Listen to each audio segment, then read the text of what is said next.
উপদেষ্টা পরিষদের বৈঠকে ডক্টর ইউনূসের পদত্যাগের আলোচনা। বিশ্লেষকদের অভিমত, সেনাপ্রধানের বার্তা জন আকাঙ্ক্ষার প্রতিফলন।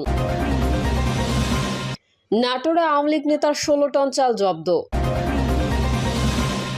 এবং সর্বশেষ জানাবো, চীনে প্রবল বর্ষণ, ভূমিধসে নিহত 4, নিখোঁজ 17।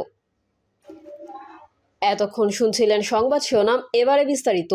তবে তার আগে অনুরোধ থাকবে আমাদের চ্যানেলটি সাবস্ক্রাইব করে বেল আইকনটি ক্লিক করুন। নাটোরে আওয়ামী লীগ নেতার 16 টন চাল জব্দ। নাটোরের সিংড়ায় খাদ্য অধিদপ্তর লেখাযুক্ত 2 গাড়ি চাল জব্দ করেছে সেনাবাহিনী। গতকাল বুধবার রাতে সিংড়া বাসস্ট্যান্ড এলাকা থেকে এই চাউল জব্দ করে সেনা ক্যাম্পে নেওয়া হয়। পরে বৃহস্পতিবার বিকেলে জব্দকৃত চাল সিংড়া থানায় হস্তান্তর করা হবে বলে সেনাবাহিনী সূত্রে জানা গেছে। জব্দকৃত 2 গাড়িতে 30 কেজি ওজনের বস্তায় 16 টন 210 কেজি চাল রয়েছে। সূত্রের বরাতে জানা গেছে, বুধবার রাতে 2টি গাড়িতে পলিথিন মোড়ানো খাদ্য অধিদপ্তর লেখা চাল সিঙ্গারা বাজার থেকে নাটোরের দিকে যাচ্ছিল। রাস্তায় টহলকৃত সেনাবাহিনী গাড়ি দুটি আটক করে জিজ্ঞাসাবাদ শুরু করেন, কিন্তু গাড়ির চালকরা সঠিক তথ্য দিতে না পারায় 2 গাড়ি ভর্তি চাল জব্দ করে সেনা ক্যাম্পে নেওয়া হয়। জব্দকৃত চাল সিঙ্গারা বাজারের মেসার্স রাজু এন্টারপ্রাইজের মালিক পৌর আওয়ামী লীগের সদস্য রেজাউল করিম রাজুর। এ প্রসঙ্গে আওয়ামী লীগ নেতা রেজাউল করিম রাজু বলেন, সরকারি বিভিন্ন বরাদ্দকৃত কাবিখা সহ মেম্বার ও চেয়ারম্যানদের কাছ থেকে তিনি এই চাল কিনে নাটোরে বিক্রি করেন। জব্দকৃত চাল তার বৈধ চাল। এ বিষয়ে সিঙ্গারা খাদ্য গুদাম কর্মকর্তা গোলাম রসুল বলেন, এই চালের সাথে খাদ্য গোডাউনের কোনো সম্পর্ক নেই। ডেলিভারি দেওয়া চাল বাহিরে নিয়ে যাওয়ার পর জব্দ করা হয়েছে। সিঙ্গারা থানার পুলিশ পরিদর্শক তদন্ত রফিকুল ইসলাম বলেন, চাল জব্দের বিষয়টি তিনি শুনেছেন, তবে এখন পর্যন্ত থানায় হস্তান্তর হয়নি। সিংড়া উপজেলার নির্বাহী অফিসার মাঝারুল ইসলাম স্থানীয় সাংবাদিকদের বলেন, এটা কাবিখা কর্মসূচির লেবারদের চাল। লেবাররা কাজ করে চাল না নিয়ে নগদ টাকা নেন। সেক্ষেত্রে প্রকল্পের সভাপতি সেই চাল বাজারে বিক্রি করে দেন। এটা দেশের সব উপজেলাতেই হচ্ছে, অবৈধ কোনো কিছু মনে হচ্ছে না। চীনে প্রবল বর্ষণ, ভূমিধসে নিহত 4, নিখোঁজ 17। চীনের দক্ষিণ পশ্চিমাঞ্চলীয় উইঝৌ প্রদেশে টানা ভারী বর্ষণের কারণে সৃষ্ট ভূমিধসে অন্তত 4 জন নিহত ও 17 জন নিখোঁজ রয়েছেন। দেশটির কর্তৃপক্ষ ভুক্তভোগীদের উদ্ধার অভিযানে সহায়তার জন্য সেনাবাহিনী মোতায়েন করেছে। বৃহস্পতিবার চীনের উপদেষ্টা পরিষদের বৈঠকে ডক্টর ইউনূসের পদত্যাগের আলোচনা। অন্তর্বর্তী সরকারের উপদেষ্টা পরিষদের বৈঠকে প্রধান উপদেষ্টা অধ্যাপক ডক্টর ইউনূসের পদত্যাগের বিষয়ে আলোচনা হয়েছে। বৃহস্পতিবার বেলা 11টায় তেজগাঁওয়ে প্রধান উপদেষ্টার কার্যালয়ে উপদেষ্টা পরিষদের নির্ধারিত বৈঠক অনুষ্ঠিত হয়েছে। সেখানে তার পদত্যাগের প্রসঙ্গ উঠে আসে। বৈঠক সূত্র জানিয়েছে, প্রথমে 1 ঘন্টা নিয়মিত সভা হয়, এরপর সচিবরা বেরিয়ে যান। উপদেষ্টাদের নিয়ে প্রায় 4 ঘন্টা অনির্ধারিত বৈঠক করেন ডক্টর ইউনূস।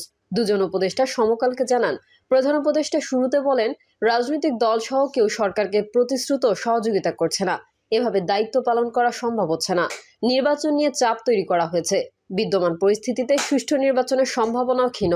নিয়ন্ত্রিত নির্বাচন হবে, এর দায় নিতে রাজি নন তিনি।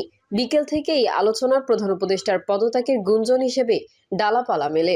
বিকেল 4টায় বিএনপি সংবাদ সম্মেলন করে নির্বাচনের পথ নকশার দাবি জানায়। অন্যথায় সরকারকে সহযোগিতা করা কঠিন হবে বলে মত দেয়। বিকেল 5টার দিকে জামায়াতে ইসলামী দলের নির্বাহী কমিটি সভা করে প্রধান সর্বদলীয় সভা ডাকার জন্য প্রধান উপদেষ্টার প্রতি আহ্বান জানান। সন্ধ্যায় এনসিপির নেতারা প্রধান উপদেষ্টার সঙ্গে দেখা করেন। গণমাধ্যমকে তারা জানান, প্রধান উপদেষ্টাকে তারা পদত্যাগ না করার জন্য অনুরোধ করেছেন। এদিকে সরকার প্রধানের পদত্যাগের ভাবনার কথা রাজনৈতিক অঙ্গনে ছড়ালে সন্ধ্যায় যমুনায় যান জাতীয় নাগরিক পার্টির আহ্বায়ক নাহিদ ইসলাম এবং মুখ্য সমন্বয়কারী নাসির উদ্দিন পাটোয়ারি। 1 ঘন্টা পর বেরিয়ে আসেন তারা। বৈঠকে বলা হয়, নির্বাচন বিতর্কিত হলে নোবেলজয়ী হিসেবে ডক্টর ইউনূসের সারা জীবনের অর্জিত ভাবমূর্তি ক্ষুণ্ণ হবে। ডক্টর ইউনূস বলেন, এই দায় তিনি নিতে চান না। প্রধান উপদেষ্টা বলেন, গণঅভ্যুত্থানের পর শিক্ষার্থী ও রাজনৈতিক দলের অনুরোধে তিনি দায়িত্ব নিয়েছেন। দলগুলো সহায়তার প্রতিশ্রুতি দিয়েছিল, কথা দিয়েছিল আগে সংস্কার পরে নির্বাচন, কিন্তু এখন অস্থিরতা তৈরি করেছে। মানুষের আশা পূরণ করতে দিচ্ছে না, জনদুর্ভোগ তৈরি করছে, যে কোনো ইস্যুতেই রাস্তা অবরোধ করছে।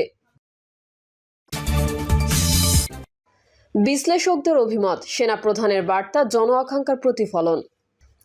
অফিসার্স অ্যাড্রেসে বুধবার সেনাবাহিনী প্রধান ওয়াকারুজ্জামান জানিয়েছেন, আগামী ডিসেম্বরের মধ্যে জাতীয় সংসদ নির্বাচন হওয়া উচিত। এছাড়া তিনি চট্টগ্রাম বন্দর ও করিডোর নিয়েও মন্তব্য করেছেন। তার এই বক্তব্য জন আকাঙ্ক্ষার প্রতিফলন বলে মনে করছেন বিশ্লেষকরা। বৃহস্পতিবার মেজর জেনারেল আ.ন.ম মনিরুজ্জামান বলেন, সেনাপ্রধান জেনারেল ওয়াকারুজ্জামান জাতীয় নির্বাচনের বিষয়ে যে বক্তব্য দিয়েছেন তা সঠিক। এর আগেও তিনি বলেছেন 18 মাসের মধ্যে নির্বাচন হওয়া উচিত। তার এই বক্তব্য জনমনের যে আকাঙ্ক্ষা তারই প্রতিফলন। বাংলাদেশের মানুষ তাদের ভোটের অধিকার থেকে এতদিন বঞ্চিত ছিল। যত শিগগিরই সম্ভব মানুষকে ভোটের অধিকার ফিরিয়ে দেওয়া দরকার, যাতে আমরা একটা গণতান্ত্রিক প্রক্রিয়ার ভেতর চলে যেতে পারি। জাতীয় স্বার্থ রক্ষার বিষয়ে সেনাপ্রধান উল্লেখ করেছেন, করিডোর দেওয়া ঠিক হবে না, এটাও একটি সঠিক সিদ্ধান্ত। এছাড়া ওয়াকারুজ্জামান আরও বলেছেন, বন্দর অন্যের হাতে হস্তান্তর করার যে সিদ্ধান্ত সেটা বর্তমান সরকার। বিশ্লেষকদের অভিমত, সেনাপ্রধানের বার্তা জন আকাঙ্ক্ষার প্রতিফলন। অফিসার্স অ্যাড্রেসে বুধবার সেনাবাহিনী প্রধান ওয়াকারুজ্জামান জানিয়েছেন, আগামী ডিসেম্বরের মধ্যে জাতীয় সংসদ নির্বাচন হওয়া উচিত। এছাড়া তিনি চট্টগ্রাম বন্দর ও করিডোর নিয়েও মন্তব্য করেছেন। তার এই বক্তব্য জন আকাঙ্ক্ষার প্রতিফলন বলে মনে করছেন বিশ্লেষকরা। বৃহস্পতিবার মেজর জেনারেল আ.ন.ম মনিরুজ্জামান বলেন, সেনাপ্রধান জেনারেল ওয়াকারুজ্জামান জাতীয় নির্বাচনের বিষয়ে যে বক্তব্য দিয়েছেন তা সঠিক। এর আগেও তিনি বলেছেন 18 মাসের মধ্যে নির্বাচন হওয়া উচিত। তার এই বক্তব্য জনমনের যে আকাঙ্ক্ষা তারই প্রতিফলন। বাংলাদেশের মানুষ তাদের ভোটের অধিকার থেকে এতদিন বঞ্চিত ছিল। যত শিগগিরই সম্ভব মানুষকে ভোটের অধিকার ফিরিয়ে দেওয়া দরকার, যাতে আমরা একটা গণতান্ত্রিক প্রক্রিয়ার ভেতর চলে যেতে পারি। জাতীয় স্বার্থ রক্ষার বিষয়ে সেনাপ্রধান উল্লেখ করেছেন, করিডোর দেওয়া ঠিক হবে না, এটাও একটি সঠিক সিদ্ধান্ত। এছাড়া ওয়াকারুজ্জামান আরও বলেছেন, বন্দর অন্যের হাতে হস্তান্তর করার যে সিদ্ধান্ত সেটা বর্তমান সরকার না নিয়ে ভবিষ্যতে নির্বাচিত যে সরকার আসবে তাদের কাছে ছেড়ে দেওয়া উচিত। এটাও সঠিক বলে মনে করছি, কারণ গুরুত্বপূর্ণ জাতীয় সিদ্ধান্ত নির্বাচিত ব্যক্তি ছাড়া অন্য কারো নেওয়া উচিত না বলে আমরা মনে করি। ব্রিগেডিয়ার জেনারেল মোহাম্মদ বায়াজিদ সারোয়ার বলেন, নির্বাচন নিয়ে সরকারের রোডম্যাপ ঘোষণার প্রয়োজন। রাজনৈতিক দলগুলোর সঙ্গে আলোচনা করে সরকারের উচিত যত দ্রুত সম্ভব নির্বাচনের ব্যবস্থা করা। সেনাপ্রধান সম্ভবত সেই গুরুত্বের কথা বলেছেন। করিডোর প্রদান একটি জাতীয় নিরাপত্তা ও স্পর্শকাতর বিষয়। এমন বিষয়ে রাজনৈতিক দলগুলোর ঐকমত্য প্রয়োজন। সেনাপ্রধান মনে হয় সেই স্পিরিটেই কথাটি বলেছেন। মব জাস্টিস দেশে বেড়েছে, সেনাপ্রধান সেই বিষয়ে উল্লেখ করেছেন। চীনে প্রবল বর্ষণ, ভূমিধসে নিহত 4, নিখোঁজ 17। চীনের দক্ষিণ পশ্চিমাঞ্চলীয় উইঝৌ প্রদেশে টানা ভারী বর্ষণের কারণে সৃষ্ট ভূমিধসে অন্তত 4 জন নিহত ও 17 জন নিখোঁজ রয়েছেন। দেশটির কর্তৃপক্ষ ভুক্তভোগীদের উদ্ধার অভিযানে সহায়তার জন্য সেনাবাহিনী মোতায়েন করেছে। বৃহস্পতিবার চীনের রাষ্ট্রায়ত্ত সংবাদ মাধ্যম সিসিটিভির এক প্রতিবেদনে এই তথ্য জানানো হয়েছে। এতে বলা হয়েছে, গুইঝৌ প্রদেশের চাংশি শহরে 2 জন কিয়াং গ্রামের কাছে আরও 2 জন নিহত হয়েছেন। ওই এলাকায় ভূমিধসে 8টি পরিবারের 19 জন সদস্য আটকা পড়েছেন।